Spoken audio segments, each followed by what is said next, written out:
Hello friends, आप सभी का इस स्टडी लुक चैनल में बहुत बहुत स्वागत है दोस्तों।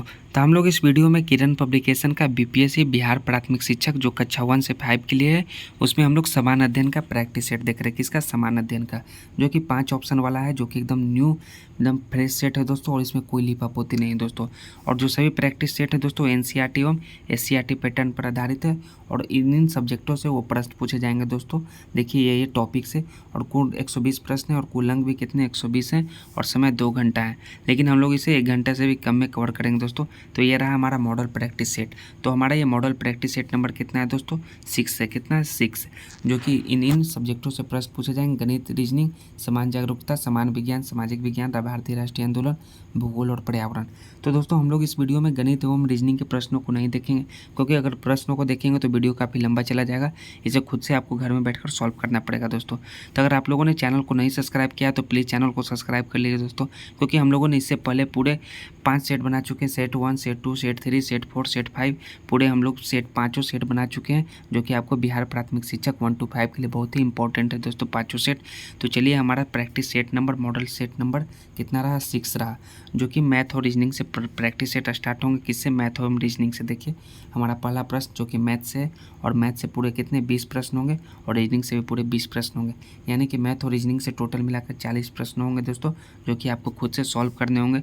और आप सॉल्व कैसे कीजिएगा दोस्तों? आप वीडियो को रोककर खुद से घर पे सॉल्व कीजिएगा, क्योंकि ये मैथ और रीजनिंग प्रैक्टिस से कहीं चीज़ है, बिना प्रैक्टिस के ये सॉल्व नहीं होंगे दोस्तों। तो देखिए पूरे 38, 39 और 40, ये पूरे आपके 40 प्रश्नों तक आपके पूरे रीजनिंग के प्रश्न हो गए, और मैथ के प्रश्न हो गए 20 से लेकर मैथ, और 20 से 40 हो गए आपके रीजनिंग।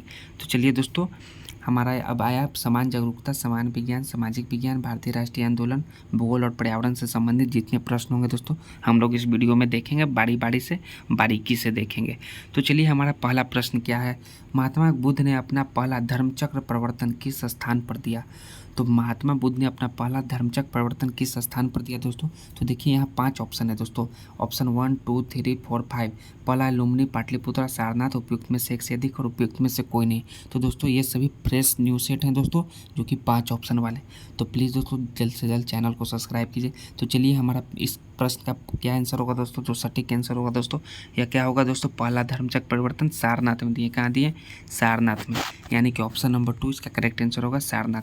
तो सभी देखिए दोस्तों, ये सभी 5 ऑप्शन वाले सेट हैं।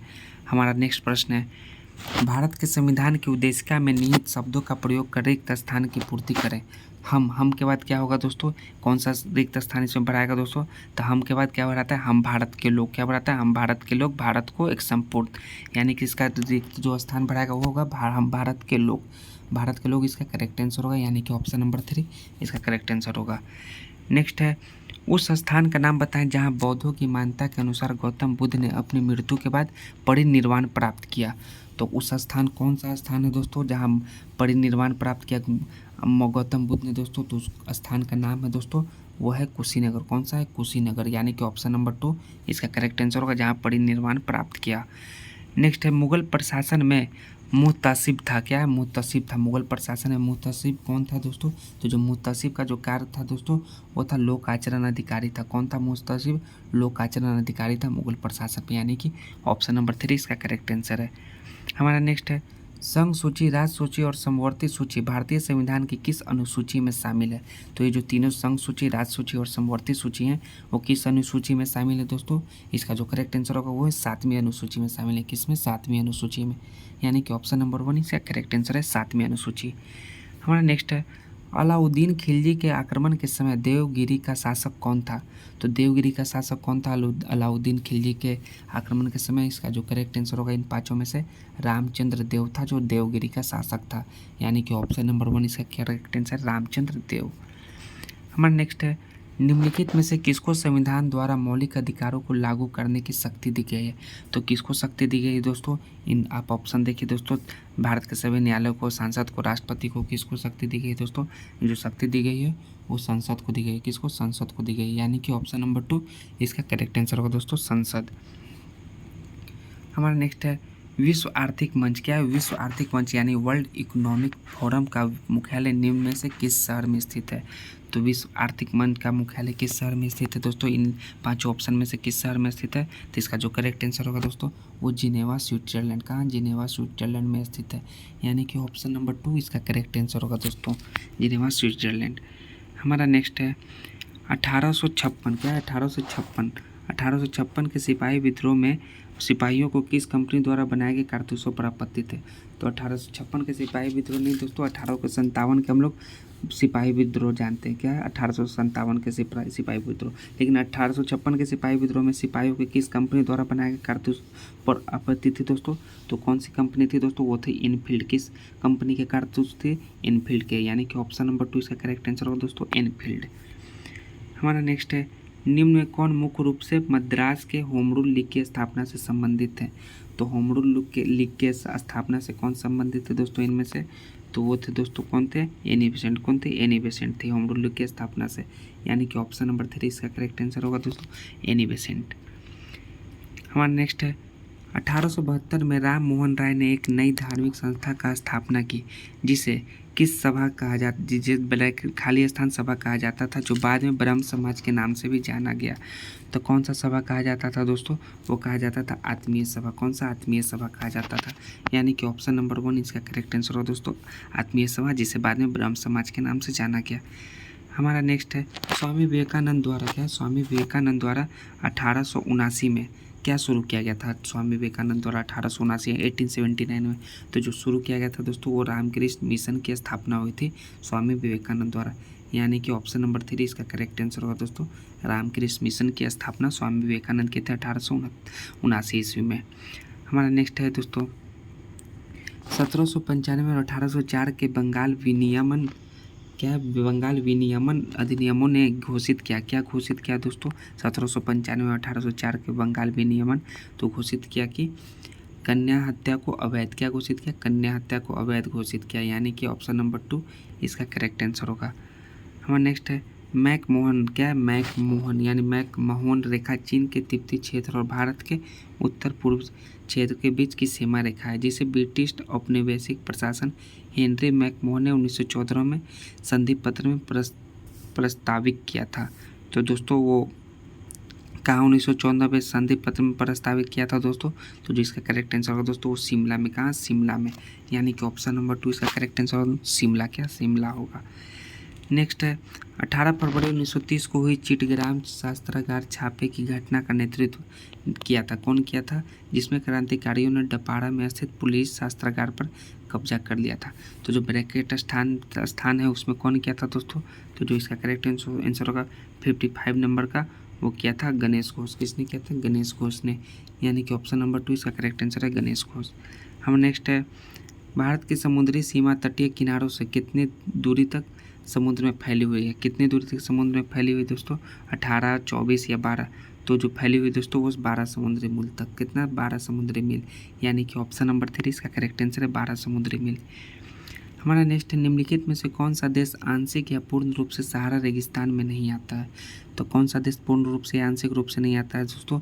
वो नहीं आता है नाइजीरिया। कौन नहीं आता है? नाइजीरिया।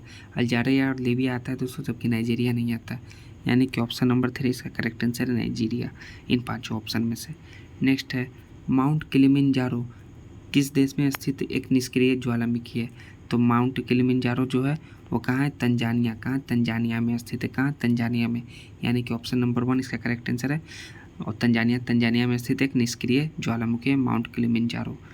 हमारा नेक्स्ट है जल का रासायनिक समीकरण H2 है। ठीक, H2 लिखने के लिए MS वर्ड कि इनमें से विशेषता का उपयोग किया जा सकता है। MS वर्ड का इनमें से किस विशेषता का उपयोग किया जा सकता है दोस्तों? तो चलिए हम लोग देखते हैं इसका ऑप्शन नंबर क्या होगा दोस्तों, सबस्क्रिप्ट का। किसका होगा? सबस्क्रिप्ट का उपयोग किया जा सकता है दोस्तों, यानी कि ऑप्शन नंबर 3 इसका करेक्ट आंसर होगा सबस्क्रिप्ट। नेक्स्ट है लोकसभा या विधानसभा चुनाव में खड़े होने के लिए उम्मीदवार की आयु कम से कम होनी चाहिए। तो कितनी वर्ष कम से कम आयु होनी चाहिए दोस्तों? वो 25 वर्ष होनी चाहिए लोकसभा या विधानसभा चुनाव में खड़े होने के लिए, यानी ऑप्शन नंबर 3 इसका करेक्ट आंसर होगा 25। नेक्स्ट है नवपाषाण युग के अवशेष बिहार में किन स्थानों से प्राप्त हुए? तो किन स्थानों से प्राप्त हुए दोस्तों नवपाषाण के युग के अवशेष दोस्तों? चलिए 5 ऑप्शन देखिए, इसका जो करेक्ट आंसर होगा वो जो होगा तीनों स्थान से, वैशाली के चेचर, सारण के चिरांद और पटना के मनेर, यानी कि तीनों से स्थान हुए, यानी कि उपयुक्त में से एक से अधिक ऑप्शन होगा दोस्तों। ऑप्शन नंबर 4 इसका करेक्ट आंसर होगा। इन तीनों जगह से प्राप्त हुए। नेक्स्ट है ब्रैकेट जो ब्लैंक है, मंदिर एलोरा महाराष्ट्र में स्थित एक प्राचीन हिंदू मंदिर है, ठीक, जो चट्टानों को काट कर एक बनाए गए सबसे बड़े मंदिरों में से एक है। तो कौन सा मंदिर एलोरा दोस्तों? चलिए हम लोग देखिए इसका करेक्ट आंसर क्या होगा। कैलाश। कौन सा? कैलाश मंदिर एलोरा जो है वो उसका करेक्ट आंसर होगा, यानी कि ऑप्शन नंबर 3 इसका करेक्ट आंसर है कैलाश। हमारा नेक्स्ट है राष्ट्रपति साहित्य, विज्ञान, कला और समाज सेवा में उत्कृष्टता के आधार पर ब्लैंक सदस्यों को राज्यसभा सदस्यता के लिए मनोनीत यानी नॉमिनेट करते हैं और शेष सदस्य निर्वाचित होते हैं। तो कितने सदस्यों को राज्यसभा सदस्यता के लिए मनोनीत करते हैं दोस्तों? इसका जो करेक्ट आंसर होगा वो कितने होंगे? 12। कितने होंगे? 12, यानी कि ऑप्शन नंबर 3 इसका करेक्ट आंसर है 12।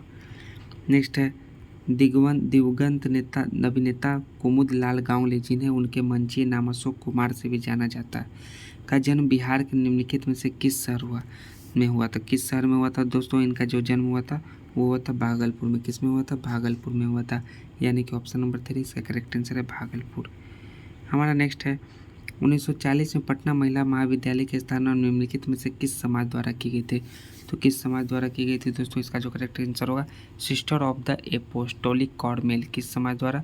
सिस्टर्स ऑफ द एपोस्टोलिक कॉर्मेल द्वारा, यानी कि ऑप्शन नंबर 1 इसका करेक्ट आंसर होगा। हमारा नेक्स्ट है ताम्रपाषाण युग के अवशेष बिहार में निम्नलिखित में से किस स्थानों से प्राप्त नहीं हुए? तो किस स्थानों से प्राप्त नहीं हुए दोस्तों? वो पाटलिपुत्र पटना से प्राप्त नहीं हुए, यानी कि ऑप्शन नंबर 3 इसका करेक्ट आंसर होगा पाटलिपुत्र पटना। हमारा नेक्स्ट है किसने कहा था कांग्रेस आंदोलन न तो लोगों द्वारा प्रेरित था, न ही उनके द्वारा सोचा या योजनाबद्ध किया गया था? तो यह कथन किसने कहा था दोस्तों? यह कहे थे सर सैयद अहमद खान ने। किसने? सर सैयद अहमद खान ने कहे थे, यानी कि ऑप्शन नंबर 2 इसका करेक्ट आंसर होगा। नेक्स्ट है हमारा निम्न में से मुख्यतः किसका उपयोग फोटोवोल्टिक सौर सेल बनाने के लिए किया जाता है? क्या है? इन पांचों ऑप्शन में से किसका उपयोग फोटोवोल्टिक सौर सेल बनाने के लिए किया जाता है? तो किनका उपयोग किया जाता है दोस्तों? सिलिकॉन का। किसका? सिलिकॉन का SI, यानी कि करेक्ट आंसर 1 होगा सिलिकॉन। नेक्स्ट है 16 महाजनपदों के संदर्भ में निम्न में से कौन सा राजधानी शहर नहीं थी? तो कौन राजधानी शहर नहीं थी दोस्तों? इनमें से वो थी अवंती। कौन थी? अवंती जो थी वो नहीं थी, यानी कि ऑप्शन नंबर 2 इसका करेक्ट आंसर होगा दोस्तों अवंती। हमारा नेक्स्ट है निम्नलिखित में से कौन सी नदी बिहार में प्रवाहित नहीं होती है? तो कौन सी नदी बिहार में प्रवाहित नहीं होती है दोस्तों? वो पार्वती नदी जो बिहार में प्रवाहित नहीं होती, यानी ऑप्शन नंबर 3 इसका करेक्ट आंसर है पार्वती। हमारा नेक्स्ट है आइबेरियाई प्रायद्वीप यानी आइबेरियन पेनिनसुला निम्न में से किस महाद्वीप में स्थित है? तो किस महाद्वीप में स्थित है दोस्तों? इसका जो करेक्ट आंसर होगा वो यूरोप महाद्वीप में स्थित है।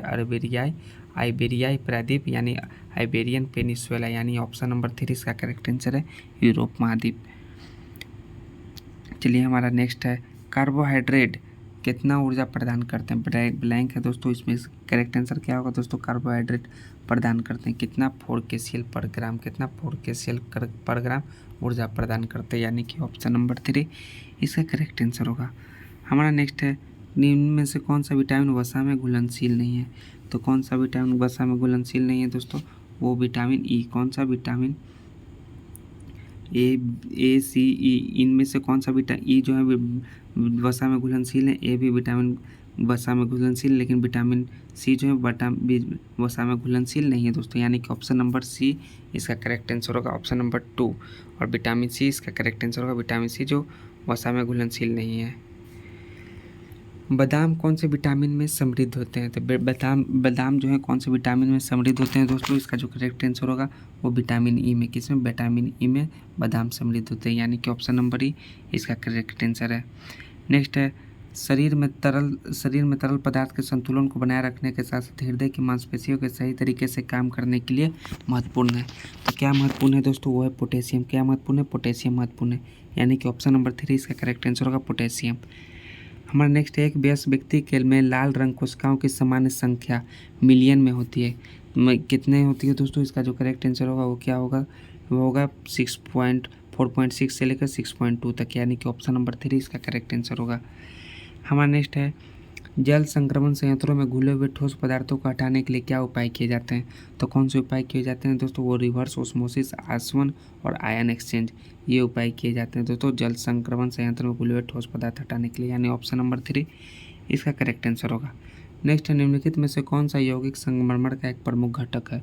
तो कौन सा यौगिक संगमरमर का प्रमुख घटक है दोस्तों? तो है कैल्शियम कार्बोनेट। कौन है? कैल्शियम कार्बोनेट, यानी कि ऑप्शन नंबर 3 इसका करेक्ट आंसर होगा कैल्शियम कार्बोनेट, CaCO3। नेक्स्ट है, निम्नलिखित में से किस आवृत्ति की ध्वनि मनुष्य द्वारा श्रव्य होगी? तो कौन सी आवृत्ति की ध्वनि दोस्तों श्रव्य होगी? 100 हर्ट्ज। कितना? 100 हर्ट्ज जो मनुष्य द्वारा श्रव्य होगी, यानी ऑप्शन नंबर 3 इसका करेक्ट आंसर है। नेक्स्ट है, फ़ारेनहाइट स्केल में पानी का क्वथनांक कितना डिग्री होता है दोस्तों? कितना डिग्री से फ़ारेनहाइट होता है दोस्तों? इसका जो करेक्ट आंसर होगा वो होगा कितना? 212 डिग्री फ़ारेनहाइट, यानी कि ऑप्शन नंबर 3 इसका करेक्ट आंसर होगा। नेक्स्ट है, निम्नलिखित में से कौन सी प्रक्रिया एक रासायनिक परिवर्तन है? तो कौन सी प्रक्रिया एक रासायनिक परिवर्तन है दोस्तों? पौधे में प्रकाश संश्लेषण है रासायनिक परिवर्तन, क्योंकि मोम का पिघलना ही सब भौतिक परिवर्तन है, यानी ऑप्शन नंबर 1 इसका करेक्ट आंसर होगा दोस्तों। हमारा नेक्स्ट प्रश्न है, पालतू एवं घरेलू जानवरों की क्या है? पालतू एवं घरेलू जानवरों की चिकित्सा के लिए उन्हें किस डॉक्टर के पास ले जाया जाता है? तो कौन से डॉक्टर के पास ले जाया जाता है दोस्तों? तो इसका जो करेक्ट है पशु चिकित्सक, यानी वेटरिनरी डॉक्टर के पास। किसके पास? वेटरिनरी डॉक्टर के पास, वेटरिनरी डॉक्टर के पास, यानी पशु चिकित्सक, ऑप्शन नंबर 1 इसका करेक्ट आंसर होगा पशु चिकित्सक। नेक्स्ट है, पौधे के किस भाग को उसकी रसोई कहा जाता है? तो कौन से भाग को उसकी रसोई कहा जाता है दोस्तों? वो है पत्ते को। किसको? पत्ते को उसकी रसोई कहा जाता है, यानी ऑप्शन नंबर 2 इसका करेक्ट आंसर होगा पत्ता।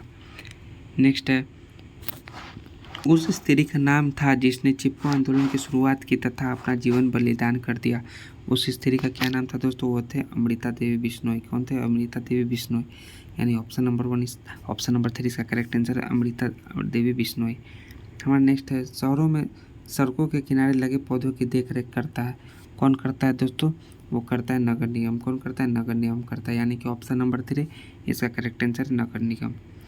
नेक्स्ट है, मधुमक्खी शहद निर्माण के लिए इसको एकत्रित करती है। किसको एकत्रित करती है दोस्तों? पराग को एकत्र करती है मधुमक्खी शहद निर्माण के लिए, यानी ऑप्शन नंबर 2 इसका करेक्ट आंसर है। नेक्स्ट है, हम भोजन करते हैं क्योंकि? भोजन करने के क्या कारण है दोस्तों? तो इसका भोजन करने का चलिए हम लोग कारण देखिए। इनमें से तो सभी कारण दो होगा, जिससे हमें ऊर्जा मिलती है, प्रजनन विकास में सहायक है, कोशिकाओं का निर्माण एवं मरम्मत करता है, यानी कि उपयुक्त में से एक से अधिक ऑप्शन होगा दोस्तों। ऑप्शन नंबर 4 इसका करेक्ट आंसर होगा भोजन का क्या कारण है दोस्तों। नेक्स्ट है, निम्नलिखित में से कौन सा कीमती पत्थर एक तत्व से बना और एक यौगिक नहीं है? तो कौन सा कीमती पत्थर है दोस्तों? वो है हीरा। कौन सा? हीरा। हीरा जो बना है एक तत्व से बना है, यौगिक नहीं, यानी ऑप्शन नंबर 3 इसका करेक्ट आंसर है हीरा। नेक्स्ट है, एक साधारण लोलक की समय सीमा पर निर्भर करती है। किस पर निर्भर करती है दोस्तों? ये होगी लोलक की लंबाई पर निर्भर करती है एक साधारण लोलक की समय सीमा, यानी कि ऑप्शन नंबर 1 इसका करेक्ट आंसर होगा। नेक्स्ट है, हमारे पेट में स्थित पाचक रस में मुक्त रूप में होता है। तो क्या होता है हमारे पेट में पाचक रस में मुक्त क्या होता है? हाइड्रोक्लोरिक अम्ल। क्या होता है? हाइड्रोक्लोरिक अम्ल, यानी कि इसे हम लोग HCl भी लिखते हैं। क्या? HCl। ऑप्शन नंबर 3 इसका करेक्ट आंसर होगा दोस्तों हाइड्रोक्लोरिक अम्ल। नेक्स्ट है, परमाणु बम बनाने के लिए समांतर निम्नलिखित में से किस तत्व का उपयोग किया जाता है? तो कौन सा तत्व का उपयोग किया जाता है दोस्तों? तो उसे यूरेनियम का उपयोग किया जाता है दोस्तों परमाणु बम बनाने के लिए। U-235 का प्रयोग किया जाता है, यानी ऑप्शन नंबर 3 इसका करेक्ट आंसर होगा दोस्तों यूरेनियम। नेक्स्ट है, गंडक परियोजना किन दो राज्यों की संयुक्त सिंचाई परियोजना है? तो किन दो राज्यों की संयुक्त सिंचाई परियोजना है? वह बिहार और उत्तर प्रदेश का गंडक परियोजना, यानी कि ऑप्शन नंबर 1 इसका करेक्ट आंसर है। नेक्स्ट है, निष्क्रिय विरोध के सिद्धांत का प्रतिपादन किसने किया? तो निष्क्रिय विरोध के संविधान का प्रतिपादन जो किया कौन किया? अरविंद घोष। कौन किया? अरविंद घोष, यानी कि ऑप्शन नंबर 3 इसका करेक्ट आंसर होगा दोस्तों अरविंद घोष। नेक्स्ट है, जिस समिति की सिफारिश में भारत में पंचायती राज की स्थापना की गई थी उसका अध्यक्ष कौन था? तो इसका अध्यक्ष कौन था दोस्तों? वे थे बलवंत राय मेहता। कौन थे? बलवंत राय मेहता, यानी कि ऑप्शन नंबर 3 इसका करेक्ट आंसर होगा दोस्तों बलवंत राय मेहता। हमारा नेक्स्ट प्रश्न है दोस्तों, भारतीय संविधान के अनुच्छेद 243B के अनुसार मध्यवर्ती स्तर पर पंचायतों का गठन उस राज्य में नहीं किया जा सकता है जिसकी आबादी कितने लाख से अधिक नहीं है? तो इसका जो करेक्ट आंसर है 20 लाख से अधिक नहीं है दोस्तों, यानी कि ऑप्शन नंबर 1 इसका करेक्ट आंसर है। नेक्स्ट है, सहकार से समृद्धि के विजन को साकार करने के लिए केंद्र सरकार द्वारा अलग से कौन सा मंत्रालय बनाया गया? तो कौन सा मंत्रालय बनाया गया दोस्तों? वह सहकारिता मंत्रालय। कौन सा है? सहकारिता मंत्रालय, यानी कि ऑप्शन नंबर 3 इसका करेक्ट आंसर है जो अलग से मंत्रालय बनाया गया। नेक्स्ट है सूर्य ग्रहण तब होता है जब, सूर्य ग्रहण का होने का कारण है जब चंद्रमा बीच में हो, क्या है, जब चंद्रमा बीच हो, यानी कि ऑप्शन नंबर 1 इसका करेक्ट आंसर है। नेक्स्ट है भारत में जनसंख्या वृद्धि के इतिहास में कौन सा वर्ष महाविभाजन का वर्ष यानी ग्रेट डिवीजन ईयर कहलाता है। तो कौन सा वर्ष कहलाता है दोस्तों, वो कहलाता है 1921। कौन सा, 1921 कहलाता है, यानी कि ऑप्शन नंबर 3 इसका करेक्ट आंसर है 1921। नेक्स्ट है भारत के संविधान का निम्नलिखित में से कौन सा अनुच्छेद प्रेस की स्वतंत्रता से संबंधित है। तो कौन सा अनुच्छेद दोस्तों, वो है अनुच्छेद 19। कौन सा, अनुच्छेद 19 जो है प्रेस की स्वतंत्रता से संबंधित है, यानी कि ऑप्शन नंबर 1 इसका करेक्ट आंसर होगा। नेक्स्ट है भू विज्ञान की दृष्टि से उत्तर बिहार का मैदान किस कल्प से संबंधित है। तो कौन सा कल्प से संबंधित है दोस्तों, चतुर्थ विलयन तो है चतुर्कल्प से संबंधित है, यानी कि ऑप्शन नंबर 1 इसका करेक्ट आंसर चतुर्कल्प। नेक्स्ट है राष्ट्रीय कृषि और ग्रामीण विकास बैंक क्या है, नाबार्ड की स्थापना किस पंचवर्षीय योजना की अवधि में की गई थी। तो कौन सा पंचवर्षीय योजना की अवधि में, वो थी छठी पंचवर्षीय योजना की अवधि में, यानी कि ऑप्शन नंबर 3 इसका करेक्ट आंसर हो दोस्तों छठवीं। नेक्स्ट है दूसरी पंचवर्षीय योजना की रूपरेखा किसने तैयार की थी। तो किसने तैयार की थी दोस्तों रूपरेखा इसकी दोस्तों, तो इसका जो करेक्ट आंसर होगा दोस्तों वो होगा VKR वीराव। कौन, VKR वीराव ने की थी, यानी कि ऑप्शन नंबर 2 इसका करेक्ट आंसर होगा VKR वीराव। हमारा नेक्स्ट है दोस्तों चूहा मारने का जहर किस रासायनिक पदार्थ से बनता है। कौन सा पदार्थ से बनता है, कौन सा रासायनिक पदार्थ से बनता है चूहा मारने का दवाई, वो पोटेशियम साइनाइड। किससे, पोटेशियम साइनाइड से, यानी कि ऑप्शन नंबर 3 इसका करेक्ट आंसर है पोटेशियम साइनाइड। हमारा नेक्स्ट प्रश्न दोस्तों हाइड्रोजन के जलने से क्या बनेगा। क्या हाइड्रोजन के जलने से क्या बनेगा। तो हाइड्रोजन जो होगा वो जल जाएगा तो क्या बनेगा दोस्तों, वो बनेगा वाटर। क्या बनेगा, वाटर बनेगा, यानी कि ऑप्शन नंबर 1 इसका करेक्ट आंसर होगा वाटर। नेक्स्ट है सोने को घोला जा सकता है, जो सोना हम लोग पहनते हैं रोज जो गोल्ड है वो सोने को घोला जा सकता है। तो सोने को किस में घोला जा सकता है दोस्तों, तीन भाग हाइड्रोक्लोरिक एसिड तथा 1 भाग नाइट्रिक एसिड के मिश्रण में सोने को घोला जा सकता है, यानी कि इसका भी करेक्ट आंसर क्या होगा दोस्तों 3 ही होगा, ऑप्शन नंबर 3 105 प्रश्न का सही आंसर है। नेक्स्ट है शक्कर के किण्वन से क्या बनता है। तो शक्कर के किण्वन से क्या बनता है दोस्तों, वो बनता है इथाइल अल्कोहल। क्या बनता है, इथाइल अल्कोहल, यानी कि ऑप्शन नंबर 1 इसका करेक्ट आंसर है इथाइल अल्कोहल। नेक्स्ट है मुद्रा या मनी से संबंधित निम्नलिखित वाक्यों में से कौन सा गलत है। तो मुद्रा से संबंधित कौन सा वाक्य गलत है दोस्तों, इन 5 वाक्यों में से दोस्तों ये कि सभी वस्तुएं एवं सेवाओं के मूल्य को मौद्रिक इकाइयों में व्यक्त नहीं किया जा सकता है। यह जो कथन है गलत है दोस्तों मुद्रा से संबंधित, यानी कि ऑप्शन नंबर 2 इसका करेक्ट आंसर होगा। हमारा नेक्स्ट प्रश्न है दोस्तों भारत के आर्थिक सुधार का जनक किसे कहा जाता है। तो भारत के आर्थिक सुधार का जनक जो कहा जाता है वो कहा जाता है PV नरसिम्हा राव को। किनको, PV नरसिम्हा राव को, यानी कि ऑप्शन नंबर 3 इसका करेक्ट आंसर है। नेक्स्ट है श्रीमती मलिक 50 वर्षीय महिला है, उनको अस्थियों में बहुत दर्द रहता है एवं उनके दांत भी गिरने लगे हैं, उन्हें किस मुख्य पोषक तत्व की कमी है। तो कौन सा पोषक तत्व की कमी है दोस्तों, वो कैल्शियम की कमी है। जब दांत गिरने लगे हैं तो कैल्शियम की कमी होगी दोस्तों, यानी कि ऑप्शन नंबर 2 इसका करेक्ट आंसर है कैल्शियम। नेक्स्ट है मधुमेह के रोग में किसकी कमी होती है। तो जो मधुमेह के रोग है उसमें किसकी कमी होती है दोस्तों, वो इंसुलिन की कमी होती है। किसकी, इंसुलिन की, यानी कि ऑप्शन नंबर 2 इन 5 में से करेक्ट आंसर होगा इंसुलिन। नेक्स्ट है जब कार्बन हाइड्रोजन एवं ऑक्सीजन एकत्र होते हैं तब का निर्माण होता है। तब किस चीज़ का निर्माण होता है दोस्तों, तब कार्बोहाइड्रेट का निर्माण होता है। किसका, कार्बोहाइड्रेट का निर्माण होता है, यानी कि ऑप्शन नंबर 1 इसका करेक्ट आंसर है कार्बोहाइड्रेट। नेक्स्ट है नींबू एवं आंवला में यह विटामिन प्रचुर मात्रा में होता है। तो कौन सा विटामिन होता है, वो विटामिन C जो नींबू आंवला में प्रचुर में होता है, यानी ऑप्शन नंबर 3 इसका करेक्ट आंसर होगा दोस्तों विटामिन C। नेक्स्ट है भोजन को लंबे समय तक परिरक्षित करने के लिए उसे क्या करना चाहिए दोस्तों, इन 5 ऑप्शन में उसे कम तापमान में रखना चाहिए। क्या करना चाहिए, उसे कम तापमान में रखना चाहिए, यानी कि ऑप्शन नंबर 1 इसका करेक्ट आंसर है कम तापमान में रखना चाहिए। नेक्स्ट है गर्मियों में हमारा शरीर पसीना बहाकर अपने तापमान पर नियंत्रित करता है, कुत्ते शरीर को ठंडा करने के लिए करते हैं। तो कुत्ते शरीर को ठंडा करने के लिए क्या करते हैं दोस्तों, तो इसका जो करेक्ट आंसर हो दोस्तों वो हाँफते हैं। क्या करते हैं, हाँफते हैं, यानी कि ऑप्शन नंबर 2 इसका करेक्ट आंसर हो दोस्तों हाँफते हैं। हमारा नेक्स्ट है निम्न इनमें से कौन सा तरल पदार्थ 8 से अवशोषित वसा को ग्रहण करता है और अतिरिक्त द्रव को अतिरिक्त कोशिकीय स्थान से प्लाज्मा रख ले जाता है। तो कौन सा तरल पदार्थ दोस्तों, इसका जो करेक्ट आंसर होगा वो चुन लीजिए प्रश्न नंबर 115 का, वो होगा लसिका। किसका, लसिका, लसिका इसका करेक्ट आंसर होगा दोस्तों, यानी कि ऑप्शन नंबर 2 इसका करेक्ट आंसर है लसिका। हमारा नेक्स्ट है असहयोग आंदोलन और खिलाफत आंदोलन कब शुरू किए गए थे। क्या है असहयोग और खिलाफत आंदोलन, तो ये कब शुरू किए गए थे दोस्तों, ये शुरू किए गए थे 1920 में। कब, 1920 में, यानी कि ऑप्शन नंबर 1 इसका करेक्ट आंसर है 1920। नेक्स्ट है हमारा भू आकृति और उनकी उत्पत्ति के अध्ययन को क्या कहा जाता है। तो उनकी उत्पत्ति के अध्ययन को क्या कहा जाता है दोस्तों, इसका जो करेक्ट आंसर होगा वो भी भू आकृतिक विज्ञान यानी कि जियोमॉर्फोलॉजी। क्या कहते हैं, जियोमॉर्फोलॉजी, यानी ऑप्शन नंबर 3 इसका करेक्ट आंसर होगा दोस्तों। हमारा नेक्स्ट है मानव के अमावस्या यानी स्टोमेच में कौन सा अम्ल उत्पन्न होता है। तो कौन सा अम्ल उत्पन्न होता है दोस्तों, मानव के स्टोमेच में होता है HCl। कौन सा, HCl यानी कि हाइड्रोक्लोरिक एसिड, यानी कि ऑप्शन नंबर 3 इसका करेक्ट आंसर होगा हाइड्रोक्लोरिक अम्ल। हमारा नेक्स्ट प्रश्न है दोस्तों निम्नलिखित में से कौन सा भारत के द्वितीय प्रधानमंत्री लाल बहादुर शास्त्री का स्मारक है। तो कौन सा स्मारक है दोस्तों, इसका जो करेक्ट आंसर है दोस्तों लाल बहादुर शास्त्री का स्मारक वो है विजय घाट। कौन है, विजय घाट, यानी कि ऑप्शन नंबर 3 इसका करेक्ट आंसर होगा दोस्तों विजय घाट। क्या होगा, विजय घाट इसका करेक्ट आंसर है 119 का। नेक्स्ट प्रश्न है दोस्तों इस वीडियो का हमारा लास्ट में प्रश्न है कौन सी नदी पश्चिमी तटीय मैदानों में प्रवेश करने से पहले 275 मीटर ऊंची चट्टानों से गिरती है और गेरसोप्पा जलप्रपात बनाती है।